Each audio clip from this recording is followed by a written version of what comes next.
আসসালামু আলাইকুম, আনিশা কিচেনে সকলকে স্বাগত। আজ আপনাদের তৈরি করে দেখাবো খুবই সহজ একটা রেসিপি, বিফ শর্মা। আর এটা দেখতে যেমন সুন্দর লাগছে, খেতেও কিন্তু অসম্ভব মজার হয়। একবার হলেও আপনারা এটা ট্রাই করে দেখতে পারেন, আশা করছি ভালো লাগবে। একেবারে পুরে ঠাসা শর্মা তৈরির জন্য আমি এখানে ময়দা নিয়েছি। এবার ময়দাটাকে মেখে নেব। তো ময়দার মধ্যে কিছু উপকরণ অ্যাড করব। দিয়ে দেবো বেকিং পাউডার, একটু লবণ, এবার দিয়ে দেবো গুঁড়ো চিনি। আর গুঁড়ো চিনিটা দিলে খুব সহজে কিন্তু ময়দার সঙ্গে মিশে যায়। 2 চা চামচ দিয়ে নিয়েছি। ময়দার মধ্যে চিনি দিলে কিন্তু শর্মার টেস্টটা খুব ভালো আসে। শুকনো উপকরণগুলো হাত দিয়ে একটু মিশিয়ে নিব। এবার আমি এর মধ্যে একটু সাদা তেল দিব। এই ধরুন যে 2 চা চামচ পরিমাণে দিয়ে নিয়েছি। তেলটাকেও ময়দার সঙ্গে ভালো করে একটু মিশিয়ে নিব।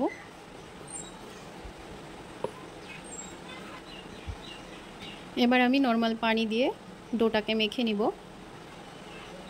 আর অল্প অল্প করে পানি দিয়ে ডোটাকে তৈরি করে নিতে হবে। একেবারে বেশি করে পানি দিয়ে ডো মাখতে গেলে অনেক সময় পাতলা হয়ে যায়। তো সব সময় চেষ্টা করবেন অল্প অল্প করে পানি দিয়ে এই ডোটাকে তৈরি করে নেওয়ার।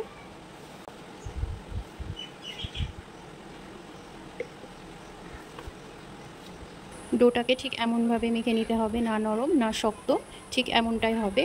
এবার আমি একটা ভিজা ন্যাকড়া দিয়ে এটাকে ঢেকে রাখবো প্রায় 1 ঘন্টার মতো। আজকে যেহেতু বিফ শর্মা বানাচ্ছি, তার জন্য বিফটাকে আমি ম্যারিনেশন করে নিব। বিফের মধ্যে দিয়ে দেবো স্বাদ মতো লবণ। আর বিফটাকে আমি একেবারে পাতলা পাতলা করে কেটে নিয়েছি। দেখে নিশ্চয়ই বুঝতে পারছেন কতটা পাতলা করে নিয়েছি। দিয়ে দেবো লঙ্কা গুঁড়ো, জিরে গুঁড়ো, গরম মশলা গুঁড়ো, গোলমরিচ গুঁড়ো, দিয়ে দেবো একটু মিট মশলা। এবার দেবো একটু গ্রিন চিলি সস, আদা রসুন বাটা। এবার দেবো একটু কর্নফ্লাওয়ার।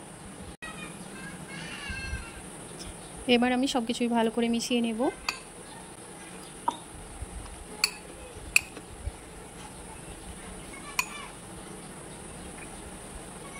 একটু বেশি পরিমাণে আমি বিফ নিয়েছি।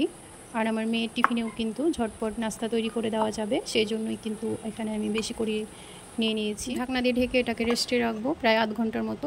তেল গরম হয়ে গিয়েছে। এবার তেলের মধ্যে আমি দিয়ে দেবো ম্যারিনেশন করে রাখা সে মাংস।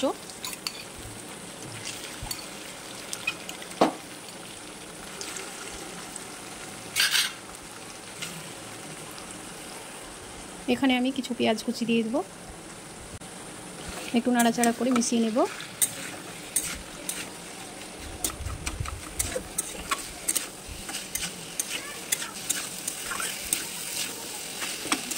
এবার আমি ঢাকনা দিয়ে ঢেকে দেবো। মাংসটা রান্না হয়ে গিয়েছে। আর এই রকম মাখো মাখো করে নিয়েছি। এভাবে করে মাংসটা রান্না করলে জুসিনেসটা থাকে আর খেতেও বেশ ভালো লাগে। এবার আমি রুটি বেলে নিব। একটা লেচি নিয়ে নিয়েছি। লেচিতে একটু ময়দা মাখিয়ে নিব।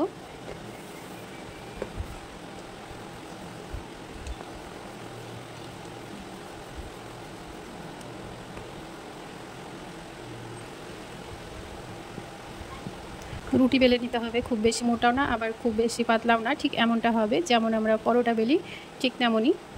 এবার হচ্ছে আমি এটাকে শেখার জন্য চলে যাব।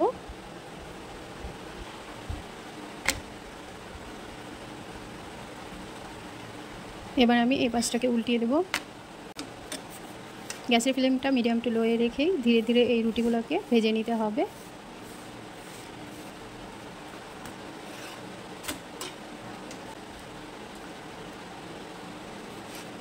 এইভাবে করে চেপে চেপে একটু সেঁকে নিতে হবে। হয়ে গিয়েছে, এবার তুলে নেব। এক এক করে এখানে আমার সবগুলো শর্মা সেঁকে নেওয়া হয়ে গিয়েছে।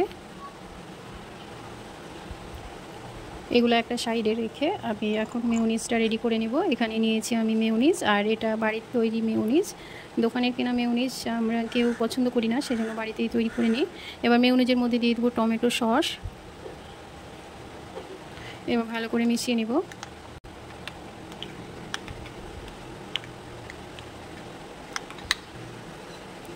এবার আমি শর্মা তৈরি করে নেব। তো প্রথমে একটা শর্মার জন্য রুটি নিয়ে নিয়েছি। এর মধ্যে আমি মেয়োনিজটা মাখিয়ে নেব। আর হাতের মধ্যে যে সবজিগুলো আছে সেগুলো দিয়ে আজকে আমি শর্মাটা তৈরি করছি। অল্প কিছু উপকরণ দিয়েই আমি এই শর্মাটা তৈরি করে নেব। রান্না করে রাখা এবার বিফ দিয়ে দেবো। একটু বেশি করে দেবো, তাহলে খেতে বেশ ভালো লাগবে। এবার দিয়ে দেবো শসা কুচি। অন্য কোনো সবজি না থাকলে কিন্তু শসাটা থাকলে শুধুমাত্র হয়ে যাবে শর্মা তৈরি করা। আর দেবো কিছু পেঁয়াজ কুচি।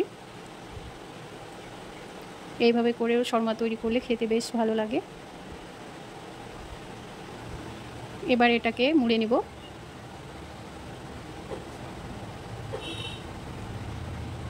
এটা যেহেতু এমনি রাখলে থাকবে না, সেই জন্য আমি এখানে টুথপিক নিয়েছি, আর টুথপিক দিয়ে এভাবে করে আমি আটকে দেব, তাহলে এটা খুলে যাবে না।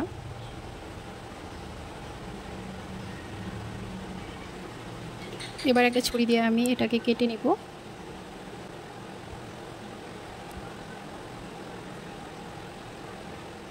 খুব সহজেই তৈরি হয়ে গেল বিফ শর্মা। আর এই শর্মাটা বাড়িতে একবার আপনারা তৈরি করে দেখবেন, খেতে অসম্ভব মজার হয়। যেহেতু বাড়িতে আমি এখন একাই আছি, সেজন্য একটা সময় তৈরি করে নিয়েছি শুধুমাত্র আমার জন্য, আর সবাই যখন আসবে তাদেরকেও আমি এইভাবে করে তৈরি করে দেব। এর আগেও আমি চিকেন শর্মা বানিয়েছিলাম, খেতে কিন্তু ওটা অনেক বেশি মজা হয়েছিল। আর যদি বিফ শর্মা হয় তাহলে তো আর কোনো কথাই নেই। এই শর্মাটা একবার হলে আপনারা বাসায় ট্রাই করতে পারেন, আশা করছি ভালো লাগবে। এভাবে করে শর্মা তৈরি করে আপনারা বিকেল বা সকালের নাস্তাতে খেয়ে নিতে পারবেন। কি বলবো, এই শর্মাটা খেতে এত বেশি মজা হয়, আপনারা যদি তৈরি করে না খান তাহলে কিন্তু মিস করবেন। ঘরেই বিফ থাকতে থাকতে আপনারা এই শর্মাটা একবার ট্রাই করবেন। আশা করছি শর্মার এই রেসিপি আপনাদের কাছে ভালো লেগেছে। ভালো লাগলে একটি লাইক করবেন, পাশে থাকা বেল বাটনটি ক্লিক করবেন। যখনই ভিডিও আপলোড করব সেইমাত্র আপনাদের কাছে নোটিফিকেশান পৌঁছে যাবে। সেই পর্যন্তই সকলে ভালো থাকবেন, সুস্থ থাকবেন, নিরাপদে থাকবেন। আল্লাহ হাফেজ। দেখা হচ্ছে পরবর্তী নতুন কোনো রেসিপিতে।